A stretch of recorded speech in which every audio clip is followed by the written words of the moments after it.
मेरे पास कोई ऑप्शन नहीं है। मैं एक स्टोरीज डाल रही हूँ, प्लीज इसको ज्यादा तक ज्यादा शेयर कीजिए।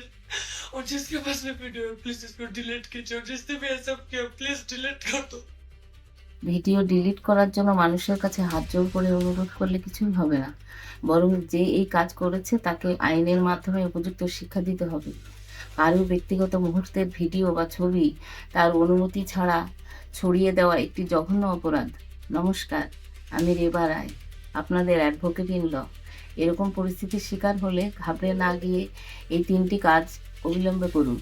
নাম্বার 1, দেরি না করে 1930 হেল্পলাইন নাম্বারে ফোন করুন অথবা www.cybercrime.gov.in পোর্টালে অভিযোগ জানান। নাম্বার 2, ভুল করে কোনো প্রমাণ মুছবেন না। যে অ্যাকাউন্ট থেকে ভিডিওটি ছড়িয়েছে তার স্ক্রিনশট এবং ইউআরএল প্রমাণ হিসেবে সংরক্ষণ করুন। নাম্বার 3, ইনস্টাগ্রাম, টুইটার, ফেসবুক বা ইউটিউবে সরাসরি রিপোর্ট করুন।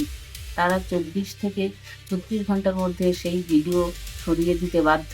মনে রাখবেন, ভারতীয় ন্যায় সংহিতার 77 ধারা এবং আইটি অ্যাক্টের 66E এবং 67A ধারা অনুযায়ী অনুমতি ছাড়া ব্যক্তিগত ভিডিও তোলা বা ছড়ানো কঠোর শাস্তিযোগ্য অপরাধ। এই ধারায় দোষী সাব্যস্ত হলে 7 বছর পর্যন্ত কারাদণ্ড ও 10 লক্ষ টাকা পর্যন্ত জরিমানা হতে পারে।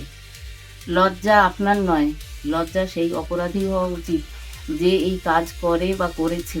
তবে শেষে একটি গুরুত্বপূর্ণ কথা আমি সকল মা, দিদি, বোন ও মেয়েদের বলতে চাই, নিজের ব্যক্তিগত মুহূর্তের ভিডিও বা ছবি না তুলে নিজেদের মনের স্মৃতিতে রাখা ভালো, তাই না?